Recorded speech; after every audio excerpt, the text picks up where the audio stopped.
हमें हुकूक का पता नहीं। तरबियत शुरू कहां से होती है? तरबियत बच्चे पैदा होने के बाद शुरू नहीं होती, तरबियत वहीं से शुरू हो जाती है जब तू शादी करने का इरादा करता है। यहां से तरबियत का आगाज है। बंदा हैवान हो तो शादी शहवत के लिए करेगा, शहवत जिस्म की जरूरत है लेकिन मकसद नहीं है। शहवत को पूरा करना भी वाजिब है, लेकिन जब शहवत पूरी हो गई उसके बाद तू भेड़ बकरियां तो पैदा नहीं कर रहा, कायनात की सबसे बड़ी मशीन दुनिया में ला रहा है। उसकी किस तरह तरबियत करनी है, किस तरह उसे मॉनिटर करना है। फरमाया वो बाप जिसने अपनी बेटी की शादी दुनिया की लालच में आकर, हुब्बे दुनिया में आकर, हैवानियत में आकर किसी ऐसे से शादी करवा दी जो बेदीन और शराबी है, रसूल खुदा फरमाते ये बाप जब मर जाएगा इसके नामे अमाल में लिखा जाएगा, लिखो इसने अपनी बेटी का कत्ल कर दिया, ये कातिल है। ये बहुत अहम टॉपिक है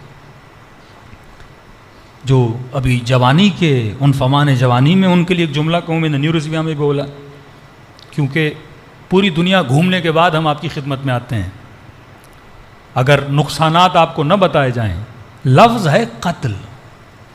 जिसने गुमराह बंदे से बेटी की शादी करवाई उसने गोया क्या कर दिया, अपनी बेटी का कत्ल। लिखा जाएगा ये कातिल था।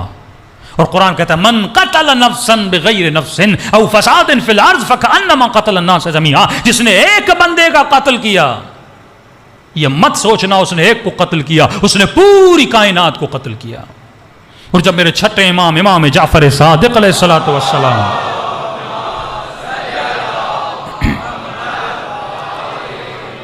मौला से पूछा गया मौला कत्ल से मुराद क्या है? वमन अहयाहा फकअन्नमा अहया अन्नास जमीआ। और जिसने एक को जिंदा किया, मौला मौत और हयात तो अल्लाह के हाथ में, हमारे हाथ में तो नहीं है। हम कैसे किसी की मौत दे सकते हैं और किसी को जिंदगी दे सकते हैं? इमाम फरमाते हैं यहां कत्ल से मुराद है जिसने एक बंदे को हिदायत दी, ये जिंदगी है। कत्ल जिसने एक बंदे को गुमराह किया, यहां वही मुराद है जिसने बेटी की शादी बेदीन से करवाई, शराबी और जानी से करवाई, बेटी का कत्ल कर दिया, क्योंकि बेटी को जुल्मतों में डाल दिया, उसकी नस्ल को तबाह व बर्बाद कर दिया। नस्लें बिगड़ जाती हैं दुनिया की लालच में आकर। देखिए जब पता ना हो ना मेरी जिंदगी का हदफ और मकसद क्या है, इंसान 24 घंटा 100 साल जो अंग्रेजों ने इंडिया पे हुकूमत की, अंग्रेज तो चले गए, आज नमाजी कलमा पढ़ने वाले, तहज्जुद पढ़ने वाले, लेकिन फिक्र वही है जो अंग्रेजों की फिक्र है। तू यहां दुनिया बनाने नहीं आया, तेरा एम यह है कि मैं अपने वजूद को आलम बरज़ख के लिए तैयार करूं। अगर खुदा ने सही सालिम जिस्म दिया, यही सही सालिम जिस्म लेकर तुझे आलम बरज़ख में जाना है। ऐसा ना हो जिस तरह मैंने कल कहा, तू नाकिस लूला लंगड़ा वहां पे पैदा हो, तकलीफ किसको होगी? अगर यहां 9 महीने के इंतजार के बाद मां की गोद में कैसा बच्चा आए जो नाकिस हो, जिसकी आंखें ना हो, जो गूंगा और बहरा हो, कितनी तकलीफ होती है उस मां को। मौला अली फरमाते हैं बिल्कुल इसी तरह जब आलम बरज़ख में हम तुझे लेने आते हैं, अगर तू नाकिस पैदा होता है, अली को तकलीफ होती है।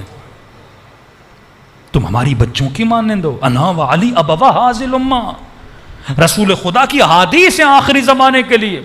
बच्चों को देखते थे रोते थे, या रसूल क्यों रो रहे हैं? पर मैं आखिरी जमाने के बच्चों को देख के रो रहा हूं। कलमा पढ़ेंगे लेकिन हुलिये, लेकिन सोचें, लेकिन अमाल यहूदी और नसारा जैसे होंगे।